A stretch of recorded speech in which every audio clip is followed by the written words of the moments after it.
bringing you a redo of my Deus Ex series. Sorry about that.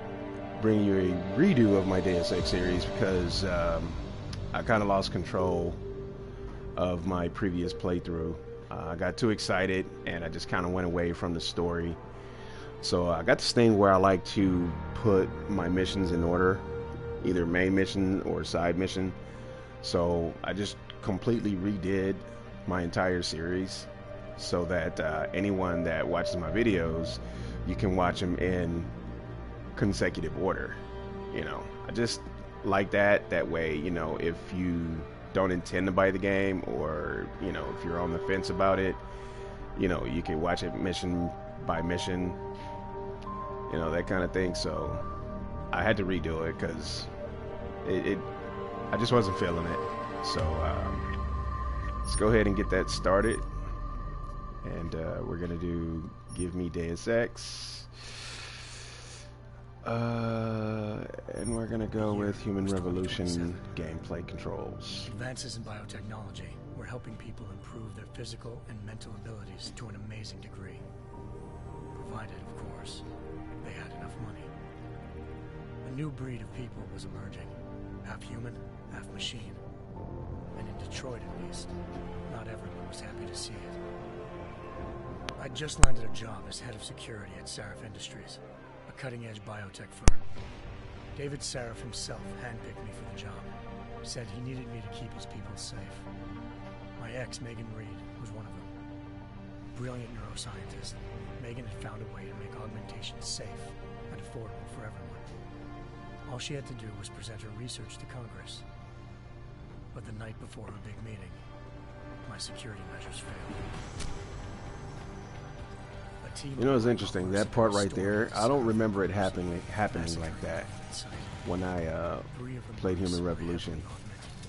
I don't remember this guy sneaking up and just hitting Adam out of nowhere. I just don't remember that. I don't remember it happening like that. I think they kind of dumbed it down so that it wouldn't take too much of the actual Mankind Divided playtime. I should have died with her. High-end military-grade enhancements saved my life. The best augmentation Sarif's money could buy. It took me half a year to get a feel for her. Should have taken longer. But 6 months into my recovery, Sarif Industries was attacked again. This time by a radical group of pro-human purists. Violent, militant, and fanatically opposed to human augmentation. They claimed to be members of Humanity Front, a non-profit organization that wanted the UN to limit biotechnology research. The thugs broke into Sarif's factory and found machinists working overtime on a top-secret military augment called the Typhoon. Sarif sent me to retrieve it, and when I did, I found one of the so-called purists next to it, wired with cerebral implants, trying to download its classified specs. Obviously, something more was going on. The AUG killed himself before I could question him. Sarif ordered me to dig deeper, so with the help of Frank Pritchard, Sarif's head of cybersecurity, I did. Turns out a second hacker had been controlling the AUG's actions from somewhere off-site. Pritchard and I tracked his signal to a secret FEMA internment camp in Detroit. The Black Op mercenaries were there. The same mercs who'd left me for dead 6 months before.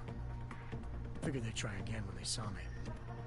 It wasn't so easy for them this time. I took out the tank named Barrett. Even got him to give me a new lead. A penthouse apartment in China. Of course, we both knew it would be a trap in the end.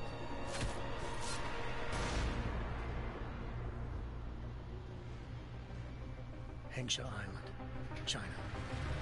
Home to a city so crowded, they had to build a second city on top of it. Trying to find clues in Hengsha wouldn't be easy. Lucky for me, I wasn't alone.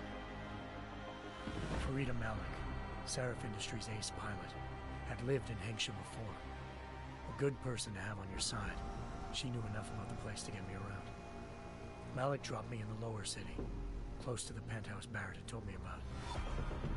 Bell Tower Associates, a private security firm under contract to the Chinese government, had agents tossing the suite when I arrived. Just not for the reason I'd been expecting. Turns out the man who lived there was a criminal hacker named Van Bruggen. The same hacker who'd been remotely controlling the AUG in Sarah's factory. Van Bruggen's panicked decision to force the man to commit suicide had been a mistake. Now his mercenary partners were gunning for him, and I needed to find him before they did. Locating Van Bruggen meant playing nice with the triads, anxious organized crime lords. They had the hacker holed up inside a low-rent capsule hotel.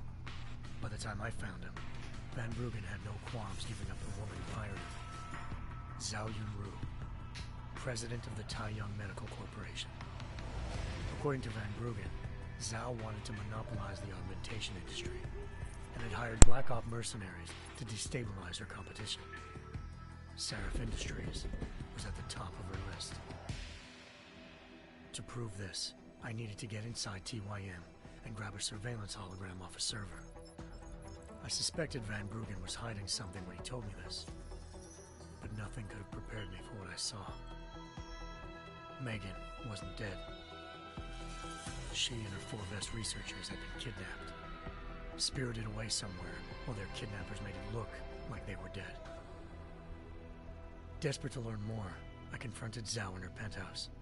She claimed to be a pawn in a bigger plan, and hinted at a group so powerful it controlled global interests at a whim. Then she slipped into a panic room and hit the alarm, forcing me to make a very quick exit. I figured Zhao was lying, but part of her confession made sense. David Saraf had been worried about his people. So worried, he'd required all of them to have subdermal locator devices surgically implanted. The GPOs would have been broadcasting the day of the attack. But Zhao said a single call to Picus, the world's leader in global 24-hour satellite news, had turned those signals off. I needed to fly to Picus headquarters in Montreal if I wanted to learn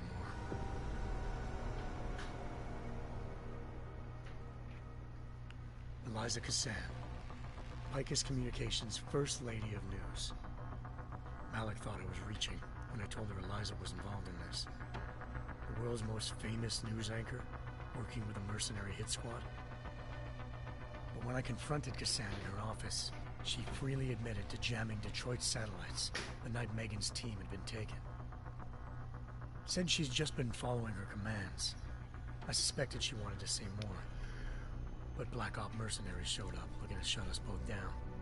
And just like that, the Eliza I'd been talking to disappeared. The mercs were led by an augmented killer I crossed paths with twice before. Fedorova, a woman who'd made silence her best friend. She waited for me to track Eliza's transmission to a secret server room underneath the Picus complex, then jumped me from behind. A deadly fight ensued. I made sure she never moved silently again. With Fedorova down, and no one left to keep Eliza quiet, she reappeared. Turns out Picus's First Lady of News wasn't a lady at all. She was a sophisticated AI program, engineered to monitor data streams and control what people believed. Eliza told me the mercs had brought in a Humanity Front doctor named Isaiah Sandoval to remove the scientist's implanted tracking devices while Detroit's satellites were down. She also told me to speak to David Saraf if I wanted to learn more. By the time Malik and I got back to Detroit, tensions between normal and augmented citizens had reached a flashpoint. Riots were breaking out in several cities. The UN was being urged to intervene. Saraf was trying hard to convince Hugh Darrow, the inventor turned philanthropist who'd once been a leading proponent of enhancement technologies, to help stop a possible regulatory vote. Saraf had a lot riding on Darrow. Megan's discovery would have given millions of people the chance to evolve beyond their normal human abilities, and at the same time catapulted Saraf Industries to the top of the Fortune 500. According to Saraf, Megan's kidnappers knew this, and didn't want people evolving unless they controlled how it was done. He called his enemies Illuminati, and urged me to keep searching. Determined to do so, I tracked down Sandoval via America's most outspoken augmentation opponent, Bill Taggart, Sandoval's boss and founder of Humanity Front. Sandoval admitted to operating on Megan's team when I confronted him, but said he hadn't removed their GPLs. He'd merely switched them to a different frequency. Pritchard was able to trace one of the signals to China. Malik and I immediately took off in pursuit. Unfortunately, the Illuminati were one step ahead.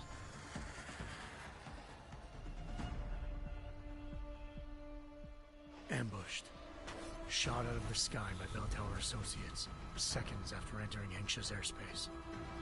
Malik's piloting skills saved me. After a tense and bitter struggle, I escaped into Lower Hengsha. The tracking signal I was following led straight to the Triads, or more specifically, to the augmented arm of Tong Si-hung, leader of a gang of augmentation harvesters. Tong said they'd taken the arm off a corpse, which Bell Tower had left at their door, meaning at least one of Seraph's scientists was dead. Maybe not the rest of them, though. Tong pointed me to a port used for human trafficking and helped me slip aboard a Bell Tower ship. It was sailing to Rifleman Bank Station, a military base in the South China Sea. Bell Tower was holding kidnapped civilians as prisoners there, and using them to perfect the Hyron Project, a human-computer interface that left most of its test subjects dead. My search for Megan would have ended then, if not for a mysterious ally named Quinn. In exchange for my help exposing Bell Tower, he slipped me aboard a second ship headed to Singapore, and an Illuminati-run biotech facility called Omega Ranch. 3 of Seraph's scientists were there, forced by their captors to create a technology capable of remotely shutting down augmented abilities. Thanks to an emergency recall notice issued by the World Health Organization, millions of people all over the world already had the biochip installed. With the help of the scientists, I tracked Megan to a private section of the ranch. There, I ran into Yaron Namir, the walking tank who'd put a bullet in my brain the first time we met. He'd teamed up with Zhao and was hoping to catch me off guard. Their little ambush didn't work. I found Megan in a suite belonging to Hugh Darrow, the billionaire philanthropist who Seraph had called on for help. Darrow had convinced her to go along with the biochip plan by promising to sabotage the tech. As she was explaining this, Darrow appeared in a global broadcast, telling the world that augmentations would be the death of mankind. Then he activated the biochips to prove his point. All over the world, augmented people flew into a killing frenzy. Darrow had betrayed everyone, and it was up to me to set things right.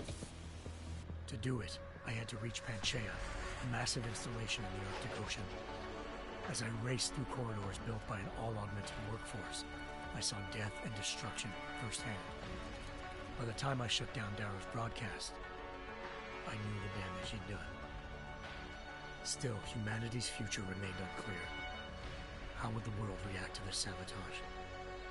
Would people ever regain their faith in augmentations again? What would be the Illuminati's next move? Only time could give us the answers.